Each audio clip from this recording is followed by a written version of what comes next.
എല്ലാവർക്കും നമസ്കാരം. ഇലക്ട്രോ കെമിസ്ട്രിയുടെ 6ാമത്തെ ക്ലാസ്സിലേക്ക് എല്ലാവർക്കും സ്വാഗതം. നമ്മൾ ഇന്ന് ഡിസ്കസ് ചെയ്യാൻ പോകുന്ന point electrolytic cell and electrolysis എന്ന് പറഞ്ഞിരിക്കുന്ന ഒരു ടോപ്പിക്കാണ്. അതുമായി ബന്ധപ്പെട്ട് വരുന്ന ആപ്ലിക്കേഷൻസ്. കുട്ടികളെ, ഈ ഒരു ഡയഗ്രത്തിന്റെ സഹായത്തോടു കൂടി നമുക്ക് ഇലക്ട്രോളിറ്റിക് സെൽ എന്താണെന്നും ഇലക്ട്രോളിസിസ് എന്താണെന്നും ഒന്ന് ഡിസ്കസ് ചെയ്യാം. ഇവിടെ 2 കാർബൺ ഇലക്ട്രോഡ്സ് ഉണ്ട്. ഈ കാർബൺ ഇലക്ട്രോഡ്സ് ഒരു കണ്ടക്റ്റിംഗ് വയറിൽ കൂടി ഒരു ബാറ്ററിയുമായിട്ട് കണക്ട് ചെയ്തിരിക്കുന്നു. ഓക്കെ, അവിടെ ഒരു സ്വിച്ച് നമ്മൾ റെപ്രസെന്റ് ചെയ്തിട്ടുണ്ട്. ഇവിടെ ഞാൻ എടുത്തിരിക്കുന്നത് മോൾട്ടൻ സോഡിയം ക്ലോറൈഡ് ആണ്. ഓക്കെ, അവിടെ എടുത്തിരിക്കുന്ന ആ ലിക്വിഡ് ഫോമിലുള്ള കെമിക്കല് മോൾട്ടൻ സോഡിയം ക്ലോറൈഡ് ആണ്. ഒരു മോൾട്ടൻ കേസിൽ sodium chloride dissociated into Na positive and Cl minus ion. Okay, Na positive and Cl minus ion. അത് കാണിക്കുന്നതിന് വേണ്ടിയിട്ടാണ് ഞാൻ ഇവിടെ Na plus and Cl minus ഇവിടെ ഇട്ടിരിക്കുന്നത്. പിന്നെ ചെറിയ ചെറിയ ഡോട്ടുകളെല്ലാം റെഡ് ഡോട്ടുകളെല്ലാം ഞാൻ ഇൻഡിക്കേറ്റ് ചെയ്തിരിക്കുന്നത് Na positive ion and Cl minus ആണ്. നമ്മളിവിടെ സ്വിച്ച് ഓൺ ചെയ്തു. സ്വിച്ച് ഓൺ ചെയ്ത് കഴിയുമ്പോൾ 2 രീതിയിലുള്ള പ്രോസസ്സാണ് ഇവിടെ നടക്കുന്നത്. നമുക്ക് നോക്കാം. ഇവിടെ നോക്കി, ഇത് ഒരു ഇലക്ട്രോഡിൽ ഒരു ബാറ്ററിയുടെ ഇത് പോസിറ്റീവ് ടെർമിനലാണെന്ന് നമുക്കറിയാം, ഇത് നെഗറ്റീവ് ടെർമിനൽ ആണെന്ന് നമുക്കറിയാം. സോ ഇതൊരു പോസിറ്റീവ് ടെർമിനലായിരിക്കും, ഇതൊരു നെഗറ്റീവ് ടെർമിനലായിരിക്കും. സോ ഈ പോസിറ്റീവ് ടെർമിനലിലേക്ക് ഈ Cl മൈനസ് അയോൺ മൂവ് ചെയ്യും. കാരണം it is A C minus charge. ഈ മൈനസ് ചാർജ് ഉള്ള അയോൺ ഈ പോസിറ്റീവ് ഇലക്ട്രോഡിലേക്കായിരിക്കും മൂവ് ചെയ്യുന്നത്. അപ്പോൾ അവിടെ എങ്ങനെ സംഭവിക്കണമെന്ന് നോക്കി. അതായത് പോസിറ്റീവ് ഇലക്ട്രോഡ് ഞാൻ ഇവിടെ റെപ്രസെന്റ് ചെയ്തു. ഓക്കെ, ഈ ഇലക്ട്രോഡിലേക്ക് Cl മൈനസ് അയോൺ വരും. അപ്പൊ ഇവിടെ നോക്കി, ഈ Cl മൈനസ് ഇവിടെ വന്നതിന് ശേഷം ഇത് പ്ലസ് ആണ്. ഓട്ടോമാറ്റിക്കായിട്ട് ഈ Cl മൈനസിൽ ഒരു എക്സസ് ഇലക്ട്രോൺ കിടക്കുന്നുണ്ട്. ഈ ഇലക്ട്രോൺ ഈ ഇലക്ട്രോഡിലേക്ക് ലൂസ് ചെയ്യപ്പെടും. അപ്പൊ എന്തായാലും നോക്കി, -1 ഇലക്ട്രോൺ ഗീവ്സ് Cl. ഓക്കെ, പക്ഷെ IUPAC സിസ്റ്റം പ്രകാരം നമ്മൾ ഈ മൈനസ് ഈ സൈഡിൽ ഇടാറില്ല. That is Cl minus gives Cl plus 1 electron. Okay, that means ഈ സോഡിയം ക്ലോറൈഡ് എന്ന് പറഞ്ഞിരിക്കുന്ന മോൾട്ടൻ ഫോമിൽ നിന്നും Cl മൈനസ് അയോൺ പോസിറ്റീവ് ഇലക്ട്രോഡിലേക്ക് മൂവ് ചെയ്ത് അവിടെ ആ ഇലക്ട്രോണിനെ ലൂസ് ചെയ്യുന്നു. ആ ഇക്വേഷനാണ് ഞാൻ ഇവിടെ എഴുതിയിരിക്കുന്നത്. ഓക്കെ, അതേസമയം ഇവിടെ നമുക്ക് Na പോസിറ്റീവ് അയോൺ ഉണ്ട്. ഇത് ഇലക്ട്രോൺ ഡെഫിഷ്യന്റ് ആണ്. ഈ Na പോസിറ്റീവ് അയോൺ, ബട്ട് ഇവിടെ എന്താണ്, മൈനസ് ഇലക്ട്രോഡ് ആണ് ഈ സംഭവം. അപ്പോൾ ഓട്ടോമാറ്റിക്കായി അവിടെ ഇലക്ട്രോ റിച്ച് ആയ സെന്റർ ആണ്.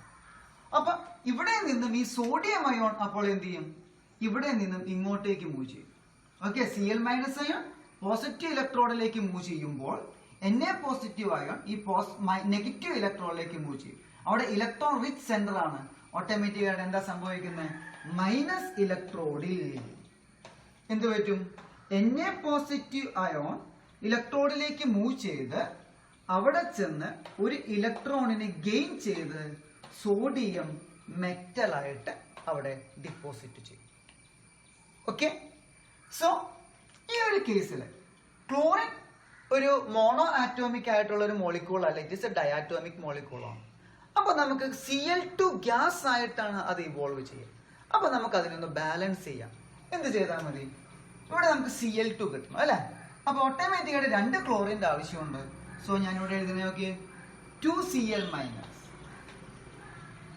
2 electron gives Cl2.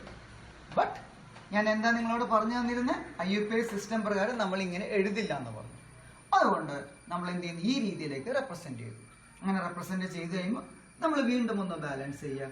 2Cl minus gives Cl2 plus എന്ത് വരും, 2 ഇലക്ട്രോൺ വരും. ഓക്കെ, അപ്പൊ ശരിക്കും നമ്മൾ ഇക്വേഷൻ എഴുതുമ്പോൾ നമുക്ക് ഏത് സ്റ്റെപ്പ് ആവശ്യമില്ല, ഈ ഒരു സ്റ്റെപ്പ് നമുക്ക് ആവശ്യമില്ല. ക്ലിയർ ആയെന്ന് വിചാരിക്കണം. ഓക്കെ, അപ്പൊ ഞാനത് കാണിച്ചത് ലൂസിങ് ഓഫ് ഇലക്ട്രോൺ എന്നുള്ളൊരു പോയിന്റ് കാണിക്കുന്നതിന് വേണ്ടിയിട്ടാണ് ഞാൻ അവിടെ അത് കാണിച്ചത്. ഓക്കെ, അപ്പൊ ഈ ഒരു കേസിൽ നിങ്ങളൊരു കാര്യം മനസ്സിലാക്കാം. Cl മൈനസ് അയോൺ ഇവിടെ ചെന്ന് സർക്യൂട്ടിലേക്ക് ഇലക്ട്രോൺ യൂസ് ചെയ്യുന്നു. അപ്പോൾ ആ വരുന്ന ഇലക്ട്രോൺ ഇതിലേക്കൂടി മൂവ് ചെയ്ത് ഇലക്ട്രോൺ റിച്ച് സെന്ററിൽ എത്തുമ്പോൾ അവിടെ Na പോസിറ്റീവ് അയോൺ അവിടെ ചെന്ന് ഇലക്ട്രോണിനെ ഗെയിൻ ചെയ്യുന്നു. ദാറ്റ് മീൻ സർക്യൂട്ടിലേക്ക് ഇലക്ട്രോൺ എൻ്റർ ചെയ്യുകയും അതിൽ നിന്നും പുറത്തേക്ക് വരികയും ചെയ്യുന്നുണ്ട്. So the circuit is complete. Okay. At the same time what happens to the molten sodium chloride? എന്താ അവിടെ സംഭവിച്ചത്? സോഡിയം ക്ലോറൈഡ് ഡിസോസിയേറ്റ് ചെയ്ത് Na പോസിറ്റീവ് ആൻഡ് Cl- ആയിട്ട് മാറി. ഓക്കെ. അതിനുശേഷം എന്ത് ചെയ്തു? നമ്മുടെ Cl- ion moves towards the positive electron and discharge there by losing its electron. And Na positive ion moves towards the negative electron and discharge there by gaining electron. മനസ്സിലായെന്ന് വിചാരിക്കുന്നു. Okay. ഇനി നമുക്ക് അടുത്ത സെക്ഷനിലേക്ക് ഞാൻ വരാം. അപ്പൊ ഇവിടെ എന്താ സംഭവിച്ചത്? ഇലക്ട്രോണിനെ ലൂസ് അല്ലേ ചെയ്തിരിക്കുന്ന ഈ ഇലക്ട്രോഡില്. The electrode at which oxidation takes place is called anode and the electrode at which reduction takes place is called cathode. അപ്പൊ ഈ ഇലക്ട്രോഡിൽ എന്താ നടന്നത്? ഈ Cl- അയോൺ ഇങ്ങോട്ടേക്ക് മൂവ് ചെയ്ത് ഇലക്ട്രോ ലൂസ് ചെയ്തു. സോ അവിടെ ഓക്സിഡേഷൻ നടന്നു. ഓക്സിഡേഷൻ നടക്കുന്ന ഇലക്ട്രോഡിനെ വിളിക്കുന്ന പേരെന്താണ്? ആനോഡ്. അപ്പൊ നോക്കിയേ, ഞാൻ ഇവിടെ എന്ത് ചെയ്തു? ഈ പോസിറ്റീവ് ഇലക്ട്രോഡ് എന്ന് പറഞ്ഞാൽ ഇപ്പൊ ഇവിടെ എന്താ എഴുതേണ്ടത്? നമ്മൾ ആനോഡ്. ഞാനിവിടെ ആദ്യം തന്നെ എഴുതാതിരുന്നതാണ്. തിയറി പറഞ്ഞ് നിങ്ങളെ ആനോഡിലേക്ക് കൊണ്ടുവരാനാണ് ഞാൻ ശ്രമം നടത്തിയത്. ഓക്കെ. അതുപോലെ തന്നെ addition of electron is called reduction and the electrode at which reduction takes place is called cathode. നമുക്കറിയാം. അപ്പൊ ഇവിടെ റിഡക്ഷൻ ആണ് നടന്നിരിക്കുന്നത്. അതുകൊണ്ട് നമുക്ക് എന്ത് ചെയ്യാം? ഈ മൈനസ് ഇലക്ട്രോഡ് എന്ന് പറഞ്ഞിരിക്കുന്ന സംഭവത്തിന് നമുക്കിവിടെ എന്ത് കൊടുക്കാം? കാത്തോഡ് എന്നും റെപ്രസെന്റ് ചെയ്യാം. ക്ലിയർ ആയെന്ന് വിചാരിക്കുന്നു. ഓക്കെ. അപ്പൊ ഇങ്ങനെയുള്ള ഈ ഒരു സെല്ലിനെ വിളിക്കുന്ന പേരാണ് ഇലക്ട്രോലൈറ്റിക് സെൽ. ആൻഡ് ഇവിടെ നടന്നിരിക്കുന്ന ഈ പ്രോസസ്സിനെ വിളിക്കുന്ന പേരാണ് ഇലക്ട്രോളിസിസ്. അപ്പൊ നമുക്ക് നമ്മളുടെ ആ ഡെഫിനിഷൻ എന്ന് പറഞ്ഞ സെക്ഷനിലേക്ക് വരാം. ഞാൻ ആദ്യം ഇവിടെ ഡെഫിനിഷൻ പറഞ്ഞില്ലായിരുന്നു. ഒരു ചെറിയൊരു എക്സ്പെരിമെന്റ് കാണിച്ചിട്ട് അവിടെ എന്തൊക്കെയാണ് സംഭവിക്കുന്നതെന്നും ആ സംഭവിക്കുന്നതിന്റെ ബേസിൽ നമ്മൾ അതിന്റെ ഡെഫിനിഷനിലേക്ക് എത്തുകയാണ് ചെയ്തത്. സോ നമുക്ക് 2 പോയിന്റ്സ് ആണ് ഇവിടെ ഡിസ്കസ് ചെയ്യാനുള്ളത്: electrolytic cell and electrolysis. Okay. So ഈ ഒരു അറേഞ്ച്മെന്റിനെ വിളിക്കുന്ന പേരാണ് ഇലക്ട്രോലൈറ്റിക് സെൽ എന്ന് പറഞ്ഞാൽ. അപ്പൊ അവിടെ എന്താ സംഭവിച്ചത്? ഒരു സബ്സ്റ്റൻസിൽ കൂടി ഇലക്ട്രിസിറ്റി പാസ് ചെയ്യും. അപ്പോൾ അവിടെ ഒരു കെമിക്കൽ ചേഞ്ച് നടന്നു അല്ലെ. Na+ എന്ന് പറഞ്ഞിരിക്കുന്ന സോഡിയം മെറ്റലും ക്ലോറിൻ ഗ്യാസുമായിട്ട് സെപ്പറേറ്റ് ചെയ്തു പോയി, ഡീകമ്പോസ് ചെയ്തു പോയി. ഓക്കെ. അപ്പൊ അങ്ങനെ വന്നു കഴിയുമ്പോൾ ഇതിനെ വിളിക്കുന്ന പേര്, അപ്പൊ ഇവിടെ നമുക്ക് എന്ത് പറയാം? അപ്പൊ ഇവിടെ കെമിക്കൽ ചേഞ്ച് നടന്നു എന്ന് പറയാം.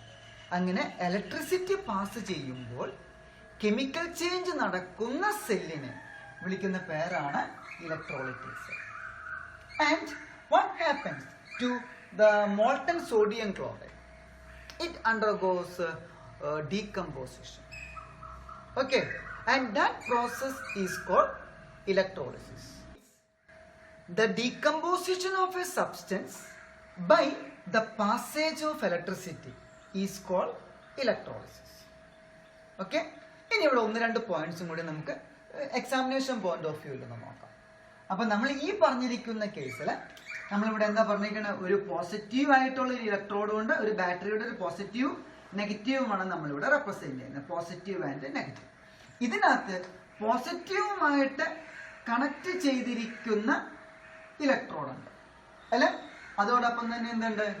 നെഗറ്റീവുമായിട്ടും കണക്ട് ചെയ്തിരിക്കുന്ന ഇലക്ട്രോഡ് ഉണ്ട്.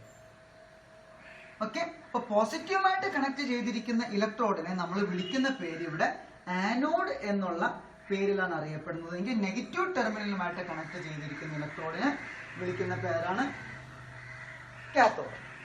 പക്ഷെ ആനോഡും കാത്തോഡും നമ്മൾ എങ്ങനെ ഡിസ്കസ് ചെയ്യുന്നത് അത് നമുക്ക് ജനറൽ ആയിട്ടുള്ള ഒരു വാല്യൂ പോയിന്റ് ഉണ്ട്. ഓക്സിഡേഷൻ നടക്കുന്ന ഇലക്ട്രോഡിനെ വിളിക്കുന്ന പേര് ആനോഡ് എന്നും റിഡക്ഷൻ നടക്കുന്ന ഇലക്ട്രോഡിനെ വിളിക്കുന്ന പേര് കാഥോഡ് എന്നാണ്. ഓക്കെ. അപ്പോൾ നമ്മൾ ആദ്യം പഠിച്ചൊരു സെക്ഷൻ ഉണ്ട് ഗാൽവാനിക് സെൽ. ഗാൽവാനിക് സെൽ നമ്മൾ എടുക്കുമ്പോൾ ഒന്ന് ശ്രദ്ധിച്ച കുട്ടികളെ, ഗാൽവാനിക് സെല്ല് നമ്മൾ എടുക്കുമ്പോൾ അവിടെ ആനോഡ് എന്ന് പറഞ്ഞിരിക്കുന്നത് നെഗറ്റീവും അതോടൊപ്പം തന്നെ കാഥോഡ് എന്ന് പറഞ്ഞിരിക്കുന്നത് പോസിറ്റീവാണ്. എന്നാൽ നമ്മുടെ ഇലക്ട്രോലൈറ്റിക് സെല്ലിൽ എങ്ങനെ സംഭവിച്ചിരിക്കുന്നത്? ആനോഡ് എന്ന് പറഞ്ഞിരിക്കുന്നത് പോസിറ്റീവാണ്, അതോടൊപ്പം തന്നെ കാഥോഡ് എന്ന് പറഞ്ഞിരിക്കുന്നത് നെഗറ്റീവാണ്. ഓക്കെ, അതൊരു കാര്യം പ്രത്യേകം നിങ്ങൾ ശ്രദ്ധിക്കണം. നമുക്കിനി ഡിസ്കസ് ചെയ്യാനുള്ളത് electrolysis of sodium chloride solution. Electrolysis of molten sodium chloride നമ്മൾ ഓൾറെഡി ഡിസ്കസ് ചെയ്തു ഇലക്ട്രോലൈറ്റിക് സെൽ എക്സ്പ്ലെയിൻ ചെയ്യുന്നതിന്റെ ഭാഗമായിട്ട്. രണ്ടാമത് ഡിസ്കസ് ചെയ്യേണ്ടത് electrolysis of sodium chloride solution ആണ്. സോഡിയം ക്ലോറൈഡ് സൊല്യൂഷൻ എന്ന് പറയുമ്പോൾ നമുക്കറിയാം അവിടെ എന്തൊക്കെ വേണം? അവിടെ സോഡിയം ക്ലോറൈഡ് ഉണ്ടാകും, വാട്ടർ ഉണ്ടാകും. സോ സോഡിയം ക്ലോറൈഡ് വാട്ടറിൽ Na+ ആൻഡ് Cl- ആയിട്ട് ഡിസോസിയേറ്റ് ചെയ്യും. And water dissociated as H+ and OH- ആകാം. കുഞ്ഞു ക്ലാസ് മുതൽ നമുക്ക് അറിയാവുന്ന ഒരു വാല്യൂ പോയിന്റ്സ് ആണ്. Now, നമ്മളുടെ ആവശ്യം ഇലക്ട്രോളിസിസ് എങ്ങനെ നടക്കുന്നു സോഡിയം ക്ലോറൈഡ് സൊല്യൂഷനിൽ എന്നുള്ളതാണ്. അപ്പൊ അതിനു വേണ്ടിയിട്ട് ഞാൻ ആദ്യം തന്നെ നമ്മുടെ ഇലക്ട്രോ കെമിക്കൽ സീരീസിൽ പഠിച്ച കുറച്ച് വാല്യൂ പോയിന്റ്സ് ഞാൻ ഈ സൈഡിൽ എഴുതി വെച്ചിട്ടുണ്ട്. അതിനെ ബേസ് ചെയ്തുകൊണ്ടാണ് നമ്മൾ ഇതിന്റെ എക്സ്പ്ലനേഷനിലേക്ക് വരുന്നത്. ഓക്കെ, നോക്കാം നമുക്ക്. Na++ 1 electron gives N. Okay, ഇവിടുത്തെ ഇലക്ട്രോഡ് പൊട്ടൻഷ്യൽ -2.71 വോൾട്ട് ആണ്. അതേസമയം ഇവിടെ H++ 1 electron gives ½ H2. Electrode potential 0.0. അത് നമുക്ക് അറിയാവുന്നതാണ്, 0 ആണെന്നുള്ളത് നമുക്ക് എല്ലാവർക്കും അറിയാവുന്നതാണ്. Standard electrode potential of hydrogen is 0. No, അതുപോലെ തന്നെ ക്ലോറിന്റെ മൈനസ് ആയതുകൊണ്ട് ഓക്സിഡേഷൻ ആണ് അവിടെ നടക്കേണ്ടത്, ഇല്ല ലൂസിംഗ് ഓഫ് ഇലക്ട്രോൺ നടക്കണം. അപ്പോൾ അതിന്റെ ഇലക്ട്രോഡ് പൊട്ടൻഷ്യൽ റിഡക്ഷൻ പൊട്ടൻഷ്യലിന്റെ ബേസിൽ നമ്മൾ എഴുതുമ്പോൾ ഇതിന്റെ റിഡക്ഷൻ പൊട്ടൻഷ്യൽ 1.36ഉം അതിന് വാട്ടറിന്റെ എത്രയാണ് 1.23 വോൾട്ടുമാണ്. അത് നമുക്ക് ആവശ്യമുള്ള സമയങ്ങളിൽ നമുക്ക് ഓരോന്നോരോന്നായിട്ട് ഉപയോഗിക്കാം. ഇനി ഇവിടെ നിങ്ങൾ നോക്കി, ഇവിടെ സോഡിയം ക്ലോറൈഡ് സൊല്യൂഷൻ ഞാൻ എടുക്കുമ്പോൾ അവിടെ 2 പോസിറ്റീവ് അയോൺസ് ഉണ്ട്, Na+ ഉണ്ട്, H+ ഉണ്ട്. ഇത് റിഡക്ഷൻ പൊട്ടൻഷ്യൽ കൂടുതൽ ആർക്കാണോ ഉള്ളത് അവനായിരിക്കും കാഥോഡിലേക്ക് മൂവ് ചെയ്ത് റിഡക്ഷൻ നടക്കുന്നത്. ഓക്കെ, അപ്പൊ ഇവിടെ ആർക്കാണ് റിഡക്ഷൻ പൊട്ടൻഷ്യൽ കൂടുതലുള്ളത്? നോക്കി, ഇവിടെ -2.71ഉം ഇവിടെ ഹൈഡ്രജന് 0യുമാണ്. That means reduction potential of hydrogen is more than that of sodium. Okay, അതുകൊണ്ട് നമുക്ക് ഇവിടെ അപ്പൊ ഏത് റിയാക്ഷനാണ് പ്രിഫർ ചെയ്യുന്നത്? ഈ റിയാക്ഷൻ ആയിരിക്കും കാഥോഡിൽ പ്രിഫർ ചെയ്യുന്നത്. അപ്പൊ സോഡിയം അയോൺ ഡെപ്പോസിറ്റ് ചെയ്യുന്നതിന് പകരം ഹൈഡ്രജൻ അയോൺ ആയിരിക്കും എവിടേക്ക് പോകുന്നത്? കാഥോഡിലേക്ക് മൂവ് ചെയ്യുന്നത്. അപ്പോൾ ഇക്വേഷൻ എന്താ വരുന്നത് നോക്കിയേ. അപ്പൊ ഈ ഇക്വേഷൻ നമുക്ക് എടുത്ത് എഴുതിയാൽ മതി. ഓക്കെ, കാഥോഡിലേക്ക് H++ 1 ഇലക്ട്രോൺ ഗീവ്സ് ½ H2. ഇവിടെ നമുക്ക് വേണമെങ്കിൽ ബാലൻസിന്റെ ഫോമിൽ നമുക്കൊന്ന് എഴുതാം. ഓക്കെ, അപ്പൊ ഇവിടെ രണ്ടും കൊണ്ടൊന്ന് മൾട്ടിപ്ലൈ ചെയ്ത് എന്ത് വരും? ഇവിടെ എന്ത് വരും? അപ്പൊ ഇവിടെ 2H+ വരും അല്ലേ? പ്ലസ് 2 ഇലക്ട്രോൺ ഗീവ്സ് 1/2 × 2 1 ആണ്, equal to hydrogen gas. Okay, so hydrogen gas liberated at cathode. എന്നാൽ മോൾട്ടൺ കേസിൽ എന്തായിരുന്നു? സോഡിയം ആണ് കിട്ടിയത് കാഥോഡില്. എന്നാൽ സൊല്യൂഷന്റെ കേസിൽ ഹൈഡ്രജൻ ഗ്യാസ് ആണ് നമുക്ക് കാഥോഡില് കിട്ടുന്നത്. പ്രത്യേകം നോട്ട് ചെയ്യണം, മാറിപ്പോകരുത്. ഓക്കെ, നമ്മുടെ NCERT ടെക്സ്റ്റ് ബുക്കിൽ ഈ റിയാക്ഷൻ എഴുതിയിരിക്കുന്ന വേറൊരു മെത്തേഡിലാണ്, അതുകൂടി ഞാനിവിടെ കാണിക്കാം. That is 2H2O plus 2 electron gives H2 plus 2 OH minus. എന്ന് പറഞ്ഞ വേറെ പ്രത്യേകിച്ച് ഒന്നുമില്ല അതിനകത്ത്. അതായത് 2H2O കണ്ടോ, ഇവിടെ HOH മൈനസ്, നോക്കിയേ H+ OH മൈനസ് കണ്ടോ, ഈ 2 H+ തന്നെയാണ് ഇവിടുത്തെ 2H+. അപ്പൊ ഇവിടെ 2 OH മൈനസ് എക്സസ് ആയിട്ട് നടക്കുന്നുണ്ട് അല്ലെ? ഈ OH മൈനസ് ആണ് ഇവിടെ വന്നിരിക്കുന്നത്. അപ്പൊ രണ്ടും കറക്റ്റ് തന്നെയാണ്. അപ്പോൾ എക്സാമിന് നമുക്ക് എഴുതുമ്പോൾ ഈ ഇക്വേഷൻ എഴുതുന്നതായിരിക്കും നല്ലത്. കാരണം NCERT ടെക്സ്റ്റ് ബുക്കിൽ കൃത്യമായിട്ട് കാണിച്ചിരിക്കുന്ന ഇക്വേഷൻ ഇതാണ്. എന്നാൽ ഇതും കറക്റ്റ് തന്നെയാണ്. ഓക്കെ, അടുത്തത് നമുക്ക് ആനോഡിൽ എങ്ങനെയാണ് റിയാക്ഷൻ നടക്കണേന്ന് നോക്കാം. അപ്പൊ ഞാൻ ഈ ഭാഗം റബ്ബ് ചെയ്ത് കളയാണ് കേട്ടോ. ആനോഡിലേക്ക് വരാം. ആനോഡിലേക്ക് വരുമ്പോൾ അപ്പൊ ഞാൻ ഇവിടെ എഴുതുകയാണ് അറ്റ് ആനോഡ്.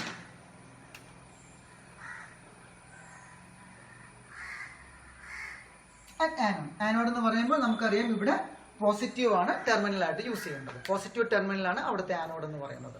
ഓക്കെ, നമുക്ക് വീണ്ടും ഈ സെക്ഷനിലേക്ക് തിരിച്ചു വരാം.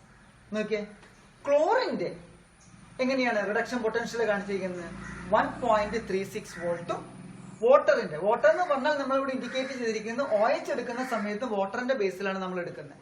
ശരിക്കും OH -1 ഇലക്ട്രോൺ ആണ് എഴുതേണ്ടതെങ്കിലും നമ്മൾ NCA സിസ്റ്റം പ്രകാരം നമ്മൾ ഇങ്ങനെയാണ് റെപ്രസെന്റ് ചെയ്യുന്നത്. So 2H2O gives O2 + 4H + 4 electron. ഈ രീതിയിലാണ് വരുന്നത്. അത് നമ്മളൊന്ന് കുറച്ചൊന്ന് ബൈഹാർട്ട് ചെയ്യുന്ന രീതിയിൽ തന്നെ മനസ്സിലാക്കി പഠിക്കണം. ഓക്കെ, ബൈഹാർട്ട് ചെയ്യണം. അതോടൊപ്പം തന്നെ ഇന്ന സ്ഥലത്ത് ഇതാണ് ഉപയോഗിക്കേണ്ടത് എന്നുള്ളത് നമ്മളൊന്ന് മനസ്സിലാക്കുകയും വേണം. ഓക്കെ, നമുക്ക് ഇങ്ങോട്ട് പോരാം. അപ്പൊ ഇവിടെ വന്നു കഴിയുമ്പോൾ ആനോഡിൽ റിഡക്ഷൻ പൊട്ടൻഷ്യൽ കുറവുള്ള റിയാക്ഷൻ ആണ് നടക്കുക. അപ്പൊ ഇവിടെ റിഡക്ഷൻ പൊട്ടൻഷ്യൽ കുറവ് ആർക്കാണ് കിടക്കുന്നത്? ഇവിടെ 1.23 ഇവനാണ് റിഡക്ഷൻ പൊട്ടൻഷ്യൽ കുറവ്. പക്ഷേ ആനോഡിൽ നടക്കുന്ന റിയാക്ഷൻ ഇതായിരിക്കും. കാരണം ഓക്സിജന്റെ ഓവർ പൊട്ടൻഷ്യൽ എന്ന് പറഞ്ഞിരിക്കുന്ന ഒരു ഫിനോമിനൻ ഉള്ളത് കൊണ്ട് ഈ റിയാക്ഷൻ ആയിരിക്കും പ്രിഫറൻസ് കിട്ടുന്നത്. സോ നമ്മൾ റിഡക്ഷൻ പൊട്ടൻഷ്യൽ കുറവുള്ളതാണ് ആനോഡിൽ നടക്കേണ്ടതെങ്കിലും ഈ കേസിൽ റിഡക്ഷൻ പൊട്ടൻഷ്യൽ കൂടുതലുള്ള ഈ റിയാക്ഷൻ ആയിരിക്കും നടക്കുന്നത് due to the overpotential of oxygen. Okay, അപ്പൊ നമുക്ക് ഇവിടുത്തെ റിയാക്ഷൻ എങ്ങനെ വരുന്നത്? Cl മൈനസ് ഗീവ്സ് എന്ത് വരും? Half Cl2 + 1 electron. നമുക്കറിയാം ക്ലോറിൻ Cl2 മോളിക്യൂൾ ആയിട്ടാണ് ആനോഡിൽ ലിബറേറ്റ് ചെയ്യുക. സോ നമുക്ക് ഇവിടെ ഒന്നും കൂടി ഒന്ന് കറക്റ്റ് ചെയ്ത് എഴുതാം. 2Cl - gives Cl2 + 2 electron. That means sodium chloride സൊല്യൂഷന് ഇലക്ട്രോളിസിസ് നടത്തുമ്പോൾ കാത്തോഡിൽ ഹൈഡ്രജൻ ഗ്യാസ് ഇവോൾവ് ചെയ്യും, ആനോഡിൽ ക്ലോറിൻ ഗ്യാസ് ഇവോൾവ് ചെയ്യും. അപ്പൊ അതൊന്ന് പ്രത്യേകം ഓർത്ത് തന്നെ പഠിക്കണം. ഓക്കെ, ഇനി നമുക്കിതിന്റെ അപ്പൊ ഇലക്ട്രോൺ റിയാക്ഷൻ ക്ലിയർ ആയെന്ന് വിചാരിക്കുന്നു. ഇനി നമുക്കിതിന്റെ നെറ്റ് റിയാക്ഷൻ എന്ന് പറഞ്ഞ സെക്ഷനിലേക്കും കൂടി ഒന്ന് പോവാം. ഓക്കെ, ഞാനിപ്പോൾ നേരത്തെ പറഞ്ഞു നമുക്കിതിന്റെ ഓവറോൾ റിയാക്ഷനിലേക്ക് പോവാം. ഓക്കെ, അപ്പൊ ഇവിടെ ഞാൻ ഒന്നുകൂടി ഒന്ന് എക്സ്പ്ലെയിൻ ചെയ്ത് വരികയാണ്. സോഡിയം ക്ലോറൈഡ് Na+Cl- ആയിട്ട് ഡിസോസിയേറ്റ് ചെയ്യും, വാട്ടർ H+ ആൻഡ് OH- ആയിട്ട് ഡിസോസിയേറ്റ് ചെയ്യും. എങ്കിലും നമ്മൾ ഇലക്ട്രോഡ് റിയാക്ഷൻ എഴുതുമ്പോൾ വാട്ടറിന്റെ ബേസിൽ എഴുതുള്ളൂ, H+ and OH- Basil NCERT text ബുക്കിൽ എഴുതുന്നില്ല. ഓക്കെ, ഇനി കാഥോഡിൽ എന്താ കിട്ടിയിരിക്കുന്നത്? അതുകൊണ്ട് തന്നെ ഹൈഡ്രജൻ ഗ്യാസ് ആണ് ലിബറേറ്റ് ചെയ്തിരിക്കുന്നത്. അതിന്റെ ഇക്വേഷൻ തൊട്ട് മുമ്പ് നമ്മൾ എഴുതിയിരുന്നു. ഓക്കെ, അപ്പൊ നമ്മൾ ഓരോ സ്റ്റെപ്പ് ബൈ സ്റ്റെപ്പ് ആയിട്ട് എഴുതി പോകുന്നുവെങ്കിലും ഇലക്ട്രോഡ് റിയാക്ഷൻ എഴുതാൻ പറഞ്ഞാൽ നമ്മൾ എഴുതേണ്ടത് എന്താണ്? ഈ ഇക്വേഷൻ ആണ് നമ്മൾ ഇവിടെ എഴുതേണ്ടത്. അതോടൊപ്പം തന്നെ ആനോഡിന്റെ കേസിൽ നമ്മൾ എഴുതേണ്ട ഇക്വേഷൻ ഇതാണ്. 2Cl - gives Cl2 + 2 electron. എക്സാമിനേഷന് നമ്മളോട് ഇലക്ട്രോഡ് റിയാക്ഷൻ എഴുതാൻ വേണ്ടി നമ്മൾ ഇങ്ങനെയാണ് എഴുതേണ്ടത്. ഇനി അതിന്റെ ഓവറോൾ റിയാക്ഷൻ അല്ലെങ്കിൽ നെറ്റ് റിയാക്ഷൻ ഇവിടെയും. അപ്പൊ ഇവിടെ വരുമ്പോൾ നമ്മുടെ ഈ ആനോഡും കാഥോഡിലും നമ്മൾ ഈ രണ്ട് സംഭവങ്ങളെ കാണുന്നുള്ളൂ. ഏതൊക്കെയാ? വാട്ടറും Cl- കാണുന്നുള്ളൂ അല്ലെ? പക്ഷേ നമ്മുടെ കെമിക്കൽ എന്താണ്? സോഡിയം ക്ലോറൈഡ് സൊല്യൂഷൻ ആണ്. ഓക്കെ, അപ്പൊ ഇവിടെ നമുക്ക് രണ്ട് കണ്ട 2Cl- കിട്ടണമെങ്കിൽ ഈ സോഡിയത്തിന് രണ്ടും കൊണ്ട് മൾട്ടിപ്ലൈ, ഈ 2NaCl കൊണ്ട് മൾട്ടിപ്ലൈ ചെയ്താലാണ് നമുക്ക് 2Na+ ആൻഡ് 2Cl- അവിടെ കിട്ടുള്ളൂ. അതോടൊപ്പം തന്നെ വാട്ടർ ഇവിടെ ഒരു മോളിക്യൂൾ ഉള്ളൂ, ഇവിടെയും 2 കൊണ്ട് മൾട്ടിപ്ലൈ ചെയ്താലാണ് എന്ത് കിട്ടുള്ളൂ? നമുക്ക് H2 ആൻഡ് 2OH- കിട്ടുള്ളൂ. ഞാൻ നേരത്തെ എഴുതി കാണിച്ചിരുന്നു നിങ്ങളെ ആ റെഡിങ്കിൽ. ഓക്കെ, അപ്പോൾ നെറ്റ് റിയാക്ഷൻ വരുമ്പോൾ നമുക്ക് ഈ Na+ എന്ന് പറഞ്ഞിരിക്കുന്ന അയോണിനെയും അതോടൊപ്പം തന്നെ Cl- അയോണിനെയും വാട്ടറിനെയും കൂടി ഒരുമിച്ച് എഴുതുകയാണ്. ഓക്കെ, പ്രോഡക്റ്റ് സൈഡിൽ നമുക്ക് കിട്ടുന്നത് ഹൈഡ്രജനും ക്ലോറിനും ആണ്. ഹൈഡ്രജനും ക്ലോറിനും ഉണ്ട്. അതേസമയം ഈ കണ്ടെയ്നറിനുള്ളിൽ ആരൊക്കെ റിയാക്ട് ചെയ്യാണ്ട് കിടക്കുന്നുണ്ട്? അതായത് നമ്മൾ ഈ Na+ എന്ന് പറഞ്ഞിരിക്കുന്ന അയോണും OH- എന്ന് പറഞ്ഞിരിക്കുന്ന അയോണിന് ചേഞ്ച് ഒന്നും സംഭവിക്കുന്നില്ല. സോ അത് നമ്മളുടെ ആ കണ്ടെയ്നറിന്റെ ഉള്ളിൽ കിടപ്പുണ്ടാവും. അതാണ് ഞാൻ ഇവിടെ റെപ്രസെന്റ് ചെയ്തിരിക്കുന്നത് 2Na+ ആൻഡ് OH-. ഇത് രണ്ടും കൂടി കമ്പൈൻ ചെയ്തിട്ട് നമുക്ക് എന്തായിട്ട് മാറും ഇവിടെ? NaOH, സോഡിയം ഹൈഡ്രോക്സൈഡ് എന്ന് പറഞ്ഞിരിക്കുന്ന കെമിക്കൽ ആയിരിക്കും നമുക്ക് ഇലക്ട്രോളിസിസിന് ശേഷം കിട്ടുന്ന പ്രോഡക്റ്റ്. നമ്മൾ +1 പഠിച്ചതാണത്. ഓക്കെ, ക്ലിയർ ആയെന്ന് വിചാരിക്കുന്നു. നമ്മുടെ NCERT ടെക്സ്റ്റ് ബുക്കിൽ ഈ ഇലക്ട്രോളിസിസ് ഓഫ് സോഡിയം ക്ലോറൈഡ് സൊല്യൂഷന്റെ ഇലക്ട്രോഡ് റിയാക്ഷൻസ് ചെയ്തിരിക്കുന്നത് ഈ രീതിയിലാണ്. ഓക്കെ, നിങ്ങൾക്ക് വേണമെങ്കിൽ ഈ രീതിയിലും നിങ്ങൾക്കത് പഠിക്കാവുന്നതാണ്. എക്സ്പ്ലനേഷൻ എല്ലാവരും ഞാൻ നേരത്തെ പറഞ്ഞതുപോലെ തന്നെയാണ്. പക്ഷെ ഞാൻ അവിടെ ബാലൻസ് ചെയ്താണ് കാര്യങ്ങൾ പറഞ്ഞിരുന്നത്. പക്ഷെ ഇവിടെ ഉപയോഗിച്ചിരിക്കുന്ന ½ H2 ½ പോലെയാണ്. ഓക്കെ, അപ്പോൾ ഇത് വേണമെങ്കിൽ നിങ്ങൾക്ക് പഠിക്കാം. അതേസമയം ഞാൻ പഠിപ്പിച്ച പോലെ നിങ്ങൾക്ക് പഠിക്കാവുന്നതാണ്. ഓക്കെ, നമുക്ക് ഇനി ഡിസ്കസ് ചെയ്യാനുള്ളത് ഇലക്ട്രോളിസിസ് ഓഫ് സൾഫ്യൂറിക് ആസിഡ് ആണ്. അത് രണ്ട് രീതിയിൽ നമുക്ക് എക്സ്പ്ലെയിൻ ചെയ്യാനുണ്ട്.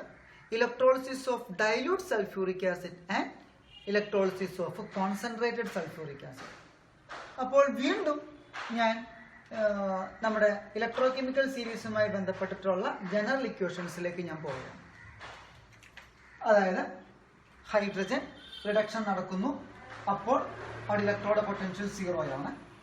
അതോടൊപ്പം തന്നെ റിഡക്ഷൻ നടക്കുന്നതിനെ ബേസ് ചെയ്തുകൊണ്ട് നമ്മൾ ഹൈഡ്രജന് പകരം വാട്ടർ എടുക്കുമ്പോൾ റിഡക്ഷൻ നടന്നാൽ ഇക്വേഷൻ ഇങ്ങനെയാണ് നമ്മൾ റെപ്രസെന്റ് ചെയ്യുന്നത്. അതേപോലെ തന്നെ വാട്ടറിനെ ഓക്സിഡേഷൻ എന്ന് പറഞ്ഞിരിക്കുന്ന രീതിയിലാണ് റിയാക്ഷൻ നടക്കുന്നതെങ്കിൽ ഈ രീതിയിലാണ് റെപ്രസെന്റ് ചെയ്യുന്നത്.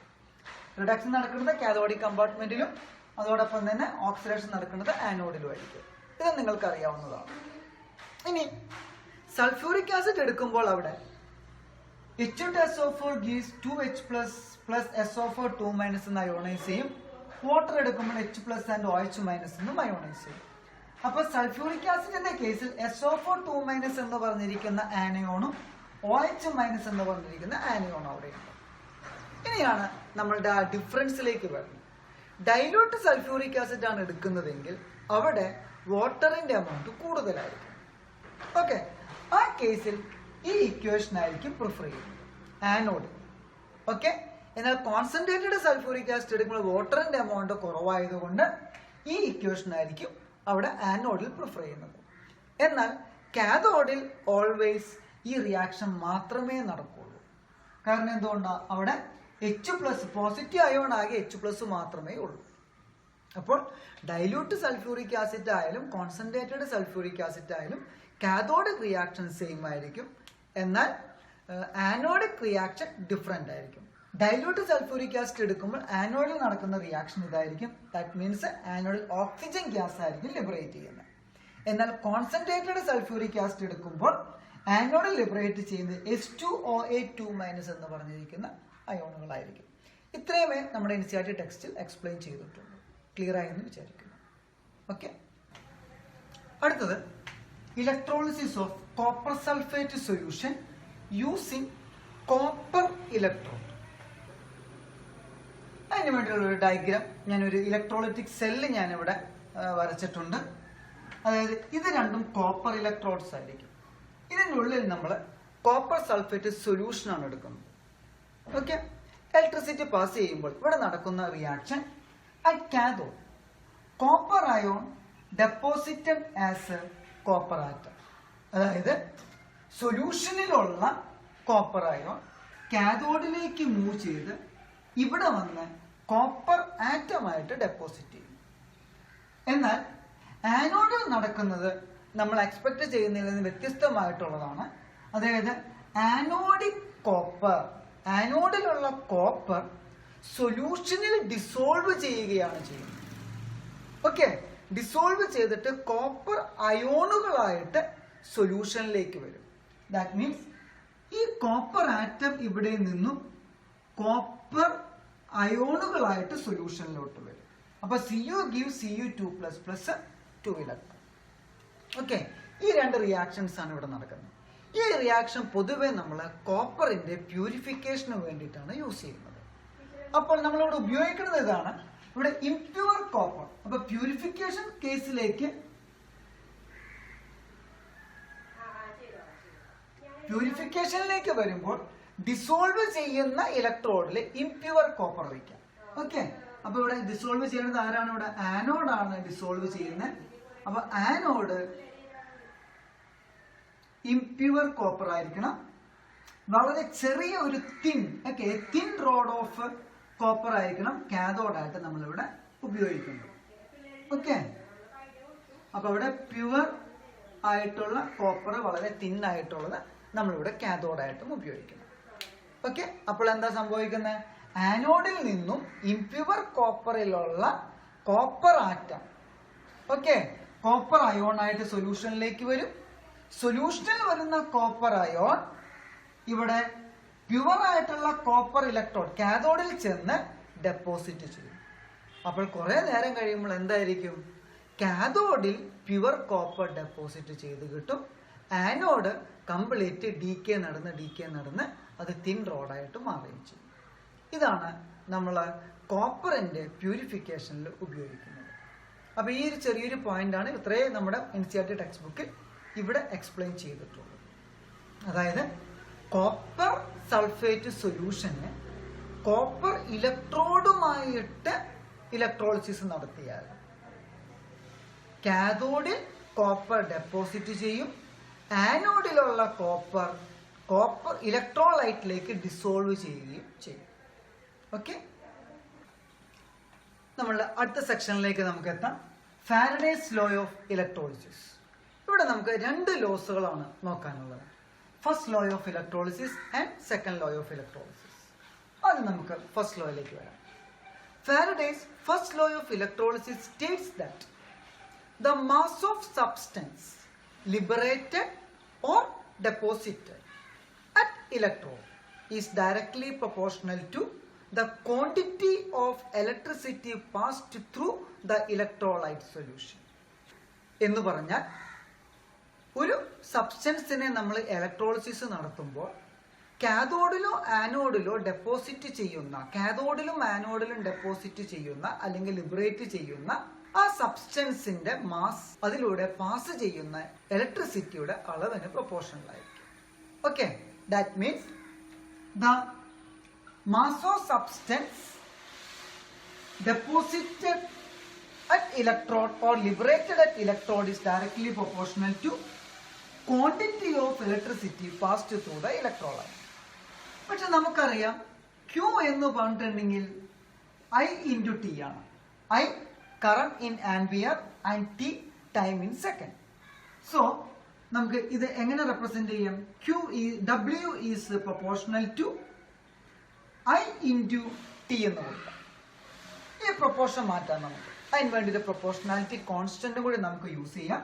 That is W is equal to a proportionality constant Z into I into T. Okay, ഇതാണ് ഫസ്റ്റ് ലോ ഓഫ് ഇലക്ട്രോളിസിസിനെ കുറിച്ച് പറയുന്നത്. അപ്പൊ വളരെ സിമ്പിൾ ആണ്. ഒരു ഇലക്ട്രോളിസിസ് എന്ന് പറഞ്ഞിരിക്കുന്ന പ്രോസസ്സ് നടക്കുമ്പോൾ ആനോഡിലോ കാഥോഡിലോ ഡെപ്പോസിറ്റോ ലിബറേറ്റോ ചെയ്യുന്ന സബ്സ്റ്റൻസിന്റെ എമൗണ്ട് അതിലൂടെ കടന്നു പോകുന്ന ഇലക്ട്രിസിറ്റിക്ക് പ്രൊപ്പോർഷണൽ ആയിരിക്കും. That's all. So next, Faraday's second law of electrolysis. It states that when same quantity of electricity is passed through different electrolyte, the mass of substances formed at the electrode are proportional to their respective chemical equivalent mass. അതായത് different ഇലക്ട്രോലൈറ്റിൽ കൂടി same quantity of electricity pass ചെയ്താൽ അവിടെ ഇലക്ട്രോഡിൽ ലഭിക്കുന്ന സബ്സ്റ്റൻസിന്റെ mass എന്ന് പറഞ്ഞിരിക്കുന്നത് ആ കെമിക്കലിന്റെ equivalent മാസുമായിട്ട് ബന്ധപ്പെട്ടിരിക്കുന്നു. അപ്പോൾ നമുക്കിവിടെ എന്താണ് ഈ ഇക്വാലന്റ് മാസ് എന്ന് നമുക്ക് നോക്കാം. ഓക്കെ, ഫോർ എക്സാമ്പിൾ ഞാനിവിടെ സോഡിയം എടുത്തു. അപ്പൊ സോഡിയം അയോണൈസ് ചെയ്യുമ്പോൾ Na+ ആണ് വരുന്നത്. ഓക്കെ, സോഡിയത്തിന്റെ അറ്റോമിക് മാസ് 23 ആണ് അല്ലെ. അതായത് 1 മോൾ എടുക്കുമ്പോൾ 23 ഗ്രാം. എങ്കിൽ ഇതിന്റെ ഇക്വാലന്റ് മാസ് എന്ന് പറഞ്ഞാൽ 23 divide by 1 equal to 23 gram ആണ് 1 മോളിനെ സംബന്ധിച്ച്. ഓക്കെ, കാരണം അതെങ്ങനെ കിട്ടിയിരിക്കുന്നത്? ഈ ചാർജിനെ അറ്റോമിക് മാസും കൊണ്ട് ഡിവൈഡ് ചെയ്താൽ മതി. സിമ്പിൾ ആയിട്ട് പറഞ്ഞതാണ് കേട്ടോ. ഇനി കാൽസ്യം എടുക്കാം. കാൽസ്യം എടുക്കുമ്പോൾ കാൽസ്യത്തിന്റെ അയോൺ Ca2+ ആണ്. കാൽസ്യത്തിന്റെ അറ്റോമിക് മാസ് 40 ആണ്. അപ്പോൾ ഇക്വാലന്റ് വെയിറ്റ് എന്ന് പറഞ്ഞിട്ടുണ്ടെങ്കിൽ 40 divided by 2 equal to 20 gram ആണ്. അതായത് 1 മോൾ കാൽസ്യത്തിന്റെ ഇക്വാലന്റ് വെയിറ്റ് എടുത്താൽ അത് എത്രയായിരിക്കും? 20 gram ആയിരിക്കും.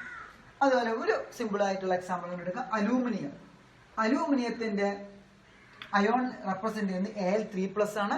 അലൂമിനിയത്തിന്റെ അറ്റോമിക് വെയിറ്റ് 27 ആണ്. So equivalent weight means 27/3 is equal to 9 gram ആണ്. ക്ലിയർ ആയെന്ന് വിചാരിക്കുന്നു. ദാറ്റ് മീൻസ് ഞാനിപ്പോൾ sodium chloride solution, calcium chloride solution, aluminium chloride solution എടുത്തു. എല്ലാവരും ഒരു 1 മോൾ എടുത്തു. ഇതിൽ കൂടി same amount of electricity pass ചെയ്താൽ ഓക്കെ, അവിടെ ഡെപ്പോസിറ്റ് ചെയ്യുന്ന സോഡിയത്തിന്റെ എമൗണ്ട് 23 ആണെങ്കിൽ കാൽസ്യത്തിന്റെ എമൗണ്ട് 20 ആയിരിക്കും, അലൂമിനിയത്തിന്റെ എമൗണ്ട് 9 ആയിരിക്കും. ക്ലിയർ ആയെന്ന് വിചാരിക്കുന്നു. ഓക്കെ, ഇതാണ് സെക്കൻഡ് ലോ ഓഫ് ഇലക്ട്രോളിസിസ് നമ്മളോട് എക്സ്പ്ലെയിൻ ചെയ്ത് തരുന്നത്. ഓക്കെ, ഒരു ചെറിയൊരു ടോപ്പിക്കും കൂടി നമുക്കിവിടെ എക്സ്പ്ലെയിൻ ചെയ്യാനുണ്ട്. What is mean by 1 Faraday? Okay, അതായത് 1 ഫാരഡേ എന്ന് പറഞ്ഞാൽ ചാർജ് ഓഫ് 1 മോൾ ഇലക്ട്രോൺ ആണ്. അപ്പൊ charge of 1 electron is equal to 1.602 into 10⁻⁻19 coulomb and 1 mole equal to 6.022 into 10⁻23. ഇത് നമുക്ക് ഓൾറെഡി അറിയാവുന്ന കാര്യങ്ങളാണ്. സോ 1 മോൾ ഇലക്ട്രോൺ എന്ന് പറയുമ്പോൾ നമുക്ക് എന്തെടുക്കാം? 1 മോൾ 6.02 into 10⁻23 ആൻഡ് ഇലക്ട്രോണിന്റെ ചാർജ് എത്രയാണ്? 1.602 into 10⁻⁻19. അപ്പൊ ഇത് മൾട്ടിപ്ലൈ ചെയ്യുമ്പോൾ നമുക്ക് കിട്ടുന്നത് 96487 കൂളും മോൾ റൈസ് ടു -1 ആണ്. ഓക്കെ, അപ്പൊ ഈ ഒരു ക്വാണ്ടിറ്റിയെ വിളിക്കുന്ന പേരാണ്, ഈ ക്വാണ്ടിറ്റി ഓഫ് ചാർജിനെ വിളിക്കുന്നതാണ് 1 ഫാരഡേ എന്ന് പറഞ്ഞിട്ടുണ്ടെങ്കിൽ. 96487 കുളും മോൾ റൈസ് ടു -1 എന്ന് പറഞ്ഞിരിക്കുന്ന വാല്യൂവിന് അപ്രോക്സിമേറ്റ് ആയിട്ട് നമുക്ക് 96500 കുളും മോൾ റൈസ് ടു -1 എന്ന് എഴുതാം. That means 1 farad is equal to 96500 coulomb per mole. Okay, ഇനി ഇതിന്റെ ഒരു ഇമ്പോർട്ടൻസും കൂടി നോക്കിയിട്ട് നമുക്ക് ഇന്നത്തെ ക്ലാസ് അവസാനിപ്പിക്കാം. കുട്ടികളെ, നമ്മളിപ്പോ 1 ഫാരഡേ എന്താണെന്ന് മനസ്സിലാക്കി കഴിഞ്ഞു. ഇനി ഈ 1 ഫാരഡേ അല്ലെങ്കിൽ ഫാരഡേ എന്ന് പറഞ്ഞിരിക്കുന്നത് നമുക്ക് എവിടെയാണ് അപ്ലൈ ചെയ്യുന്നത് എന്നുള്ളതാണ് നമുക്ക് ഇനി നോക്കാനുള്ളത്. അതിന് ഞാൻ 2-3 എക്സാമ്പിൾസ് ഇവിടെ എടുത്തിട്ടുണ്ട്. ഒന്നാമത്തത് സോഡിയം അയോണിന്റെ റിയാക്ഷനാണ്. അതായത് Na പോസിറ്റീവ് അയോൺ 1 ഇലക്ട്രോണിനെ ഗെയിൻ ചെയ്ത് സോഡിയം ആറ്റമായിട്ട് ഡെപ്പോസിറ്റ് ചെയ്യുന്നു. ഇത് 1 മോൾ എടുക്കുകയാണെങ്കിൽ എങ്ങനെയാണ്? 1 മോൾ sodium ion require 1 mole electron. Okay, അങ്ങനെ 1 മോൾ ഇലക്ട്രോൺ അതിൽ കൂടി പാസ് ചെയ്തിട്ടുണ്ടെങ്കിൽ നമുക്ക് 23 gram സോഡിയം ആയിരിക്കും ഡെപ്പോസിറ്റ് ചെയ്യുന്നത്. Okay, that means 1 mole electron എന്ന് പറഞ്ഞാൽ 1 ഫാരഡേ ആണ്. 1 ഫാരഡേ എന്ന് പറഞ്ഞാൽ 96500 കുളംബ് ഓഫ് ഇലക്ട്രിസിറ്റി ആണ് ഏകദേശം. That means 9650 coulomb of charge, കുളം ചാർജ് നമ്മൾ സോഡിയം ക്ലോറൈഡ് സൊല്യൂഷനിൽ കൂടി പാസ് ചെയ്താൽ നമുക്കവിടെ 23 gram സോഡിയം ഡെപ്പോസിറ്റ് ചെയ്യും. എന്നാൽ അലൂമിനിയത്തിന്റെ കേസിലേക്ക് വരുമ്പോൾ അലൂമിനിയത്തിന്റെ ചാർജ് 3+ ആണ്. അപ്പോൾ ഇതിന് ഒരു അലൂമിനിയം അയോണിന് 3 ഇലക്ട്രോൺസ് ആവശ്യമുണ്ട്. That means 1 mole aluminium ion requires 3 mole electrons. അങ്ങനെ 3 മോൾ ഇലക്ട്രോൺസ് കൊടുക്കുമ്പോൾ അവിടെ എത്രയാണ്? 27 gram ആണ് ഡെപ്പോസിറ്റ് ചെയ്യുന്നത്. ദാറ്റ് മീൻസ് അലൂമിനിയം അയോൺ അടങ്ങിയ ഒരു സൊല്യൂഷനിൽ കൂടി 3 into 96500 കുളംബ് ഓഫ് ഇലക്ട്രിസിറ്റി അല്ലെങ്കിൽ ചാർജ് ഓഫ് ഇലക്ട്രിസിറ്റി പാസ് ചെയ്താൽ എന്ത് വരും? അവിടെ 27 gram അലൂമിനിയം ഡെപ്പോസിറ്റ് ചെയ്യും. ക്ലിയർ ആയെന്ന് വിചാരിക്കും. ഓക്കെ, ഇതോടെ നമ്മൾ ഇന്നത്തെ ക്ലാസ് അവസാനിപ്പിക്കുകയാണ്. എല്ലാവർക്കും മനസ്സിലായി കാണുമെന്ന് വിശ്വസിക്കുന്നു. അപ്പോൾ അടുത്ത ക്ലാസ്സിൽ നമുക്ക് വീണ്ടും കാണാം. Thank you.